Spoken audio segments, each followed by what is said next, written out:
Si Princess ay isang simpleng dalaga mula sa probinsya. Nagsikap siyang makapagtapos ng pag-aaral sa kabila ng hirap ng buhay. Sa edad na 23, nakuha siyang magtrabaho bilang secretary sa isang malaking kumpanya na pagmamay-ari ng isang kilalang pamilya. Ang kumpanya ay pinamumunuan ni Justin, isang batang CEO, na seryoso sa kanyang trabaho ngunit malamig ang pakikitungo sa iba dahil sa kanyang mahigpit na pagpapalaki.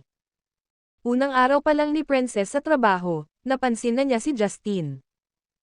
Napakakisig nito, ngunit ang madalas nitong suot na seryosong ekspresyon ang dahilan kung bakit natatakot ang karamihan sa kanilang mga empleyado.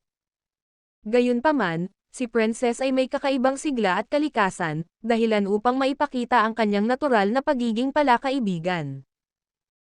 Isang araw, nagkaroon ng malaking pagkakamali sa isang proyekto, at sa gitna ng tensyon, si Princess ang tumayo para akuin ang responsibilidad kahit hindi naman siya ang tunay na may kasalanan. Doon napansin ni Justin ang kanyang tapang at katapatan. Simula noon, madalas niyang pinapansin si Princess. Sa bawat pagtutulungan nila sa trabaho, unti-unting nakilala ni Justin ang masayahin at matapat na personalidad ni Princess. Ngunit nang magsimulang magusbong ang espesyal na damdamin sa pagitan nila, nalaman ng pamilya ni Justin ang tungkol kay Princess. Ang kanyang ina, si Mrs. Monteverde, ay mariing tumutol sa relasyon. Ayon sa kanya, si Princess ay hindi bagay sa kanilang pamilya dahil mahirap lamang ito at walang lebel sa kanilang pamumuhay. Sinubukan nilang ihiwalay ang dalawa, kabilang na ang pagbibigay ng mas mabigat na trabaho kay Princess upang mapagod ito at umalis na lang. Sa kabila ng lahat, si Justin ay nanatiling matatag sa kanyang pagmamahal kay Princess. Hindi ko pinili ang yaman para lang maging walang halaga ang tunay na kaligayahan, sabi ni Justin nang harapin niya ang kanyang pamilya. Sa puntong iyon, napatunayan ni Princess na hindi kailanman nasusukat ang halaga ng isang tao sa kanyang estado sa buhay.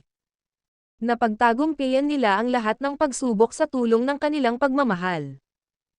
Nang magtagumpay si Princess sa isang proyekto na nagbigay ng malaking kita sa kumpanya, napatunayan niya ang kanyang kakayahan at halaga bilang tao. Naging masaya ang kanilang relasyon, at kalaunan, nagpakasal sila sa simpleng seremonya na nagpatunay na ang tunay na pagmamahal ay hindi nakabase sa kayamanan o estado sa buhay. Ang pag-ibig ay hindi nasusukat sa material na bagay kundi sa katapatan, pagtitiwala, at pagkakapantay-pantay ng damdamin. Please like and share. Thank you and God bless to all.